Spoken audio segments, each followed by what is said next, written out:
Good morning, happy Saturday. Welcome to Vlogmas day 20. I cannot believe that we have made it this far and I haven't missed a single day yet. I definitely thought I would have gave up by now, but I'm about to head to work to the salon. Here is my outfit, very casual as per usual. It is absolutely freezing outside today, so I just wanted to be warm and comfortable. I have one color client, and then I have a lash appointment. These are atrocious. So, gonna make sure to tip my lash girl extra well. It's not my fault though, we had to reschedule and push back because of the snowstorm earlier in the week. Normally I don't let them get this bad. So this flannel is a men's flannel. I got it from Kohl's recently. I have my Ouija board shirt that I got when we went to Salem, Massachusetts. Some black joggers, black Adidas. Today I have a new client. She is booked for, I think, a foliage. So I'm excited. It's always nice when I have a new client because I don't know what to expect. So I'm excited to meet her, see what her hair looks like, what she wants to do. So yeah, it should be a good day. So as you can see, my client's hair was quite gold and her goal was to pretty much keep her placement the same. She wanted to be an all over solid blonde with a dark root, but she just wanted to be brighter, more cool toned, and more blended. So when the hair is stuck in this like orangey gold kind of phase, the only way that you can get it brighter and more cool toned is to lighten it more. I just did back-to-back teased slices, making sure that the hair I was putting in each foil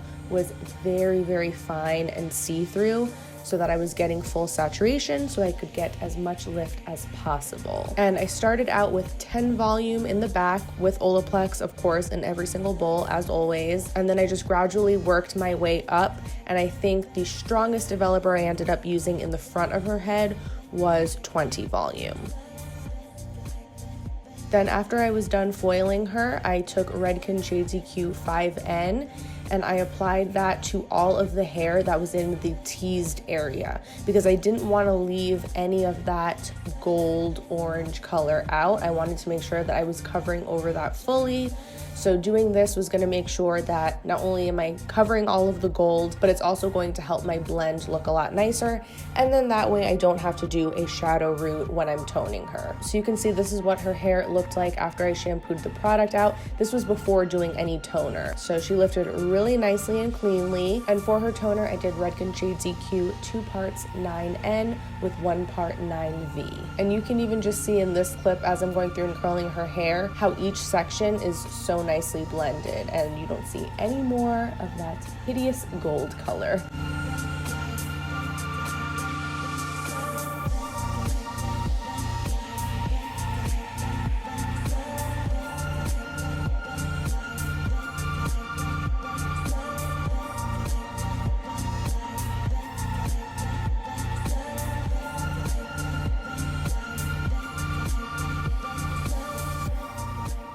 Just got done with my client and it was perfect timing because now I have to go get these lashes filled.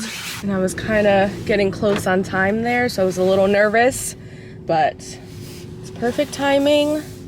I have more than enough time, so I don't have to rush.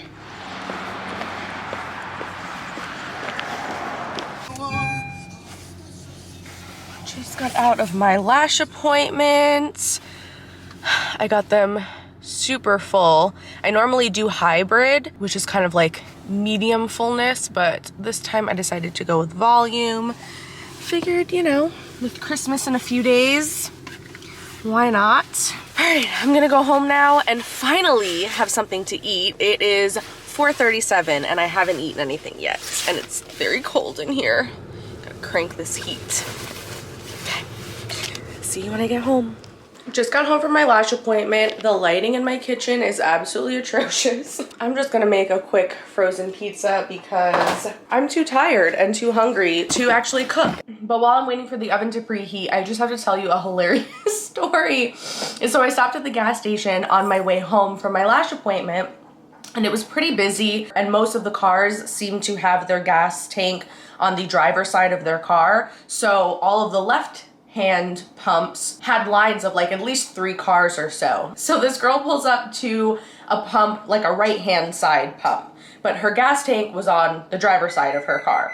Oh, So she pulls up and then backs up and just pulls up, backs up, like keeps trying to inch like closer and closer to the pump so that she'd be close enough that she could pull the hose around the back of her car to get it in her gas tank on the other side of her car. So she gets out of her car like all confident and cool, like you people all are waiting in line. I'm just gonna bypass all of this and not have to wait. So she goes and she's trying to pull the hose around her car and it's like kind of stuck. It looks like it's kind of heavy. So she's like tugging, trying to get it. Like at first it doesn't seem like it's gonna reach and she just like, you could just see her confidence like nosedive. So she finally gets the hose to reach and then she realizes that she didn't like flip the little switch inside her car to open up the opening, you know, of the gas tank. I don't know the proper words for these things. So she's like awkwardly trying to like hold on to the hose and then also go do that. And she accidentally pulls the lever for the trunk instead, but doesn't realize it. So she goes and she's trying to open the door to her gas tank and she's like so confused, then notices the trunk and then she's literally like, oh my God. Closes the trunk, goes back in her car, opens the gas tank, finally is able to get the hose. It just barely fits. And she's just like sitting there and she's waiting. And I'm looking over at the actual like pump machine and the numbers are not going. Like nothing is happening. It's not filling up with gas. And it took her a little while to realize that. So I don't know if she like forgot to pay first or if the card she tried to use like declined or what happened. But then she takes the hose out of her car, puts it back in the pump. Eventually she has to go get an attendant, pay inside the gas station. Long story short, I was in a line where I was the third car in line. I ended up leaving at the exact same time that she finally did. This poor girl, and she just looked so awkward, and all these cars are like in line just waiting, so we're all sitting around, everyone's just watching her. And she probably, like, I know I always feel a lot of pressure if I see that there's somebody waiting behind me. And I was like, oh my God, if that is not the most relatable thing ever. Like, literally me, like trying to just be cool and slick and not have to wait. And she got there before I did. So if she would have just waited in line, she would have been like one car in front of me. So she would have got done quicker had she just waited in line. I just thought that that was so funny and wanted to share. I feel so bad. Anyway, I am going to have my pizza as soon as it's done and just relax. I got some Vlogmas videos I want to catch up on, and then I need to watch more of that show I was watching last night, Murder on Middle Beach, I think it's called, on HBO Max. I didn't even get through the entire first episode because I literally passed out like 3/4 of the way through it last night. But from the little bit that I've seen so far, it is pretty good. Oh, and then I need to edit the vlog that's supposed to be going up today. I haven't edited it at all yet. So I definitely need to get on that so that I can get it up at some point before it's like ridiculously late. So I will see you when I see you. My battery needs to charge too. I am so exhausted. Oh my God. In the last clip, I was like, yeah, I'm gonna go eat my pizza and relax and watch videos. I did eat, but then I was like, I really should just edit this video so that I can post it. So I edited my vlog and uploaded that. And then I ended up editing all of today's vlog up until this point, obviously. And I was just responding to comments and DMs, and it is now almost midnight and I have not relaxed yet. So now that I am done for the night, I need to wrap up this vlog because I'm exhausted and I need to get ready for bed. So we're gonna do the questions of the day. So at the end of each Vlogmas video, I am answering the questions that you leave me in the comments of the previous day's vlog. So if you have a question that you want me to answer tomorrow, go ahead and leave it in the comments of this video. Bailey asked, after COVID-19 is over, or at least calms down, would you or do you plan on doing a meetup? If so, where would you pick to have it at? By the way, love your videos. My dream is for you to color my hair. Love your work. Thank you so much, Bailey. I really would love to do a meetup. I think that that would be so fun. Like, I can't even imagine how fun that would be. But I don't know. I don't really know where I would do it because I don't know how many people would come. I mean, I guess I could probably just have it at the salon. That would be kind of cool. Just like hang out, order food, have some wine. But then I also have this fear that I'd be like, yeah, come to my meetup. And then like no one would show up and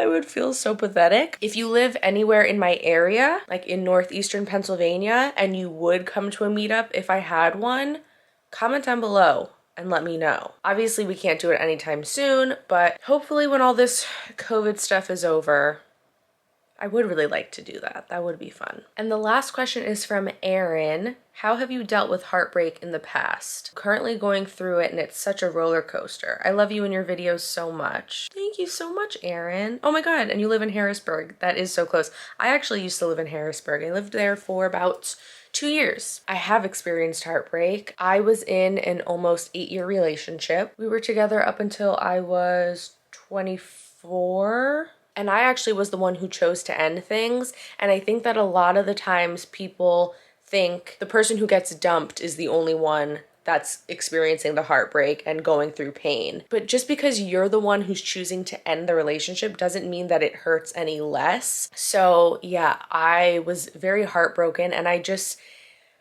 it was the weirdest thing I've ever felt in my entire life, because on top of like being heartbroken and being sad and having like something that was such a huge part of my life come to an end, but then I also had the guilt of knowing that I was hurting somebody else on top of that. I went through a few month period where if I even just like thought about the situation for more than 2 seconds, I would start crying. And I'm not a crier normally, so that says a lot. But for me, what helped was, first of all, cutting off contact with my ex, because I did try in the beginning to stay friends with him and it didn't help the situation. I feel like it made it impossible for him to move on, and it just made me continue to feel guilty. And I also couldn't move on because of it. So we ended up just having to cut all communication, which was really, really hard. And like, we're cool now. It's been years. I feel like you can still be cool with an ex, but you do in the beginning need to cut all ties. And then you just kind of need to find things to keep you distracted, and whether it's like a new hobby, a new job. For me, luckily, I had started cosmetology school around that exact same time.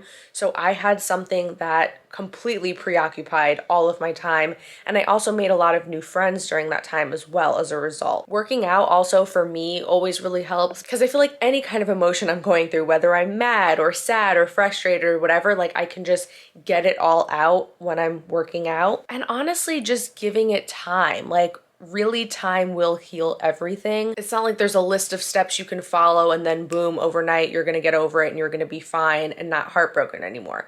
Unfortunately, it doesn't work that way, and it does go in waves. Like there's gonna be days where you really feel a lot better, and then days where all of a sudden you feel like shit again. So it's not just like a perfectly straight line. It really is like a roller coaster, like you said. For me, like I said, my relationship was almost 8 years long, and it took me, I don't know, probably I want to say like 6 to 8 months for me to just not feel sick every time I thought about it anymore.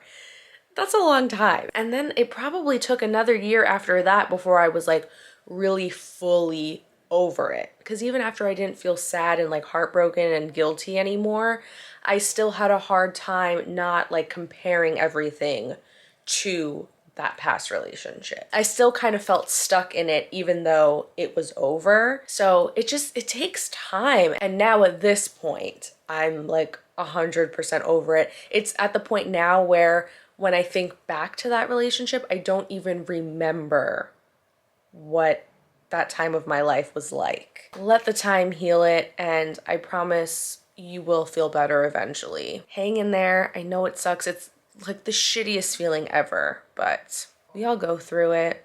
So I know exactly how you're feeling. So that's gonna be it for this vlog. Thank you guys so much for watching. Thank you so much for commenting. Thank you for leaving your questions. Your support really means so much to me. I hope that you're having a great weekend, and I'll see you tomorrow. Bye.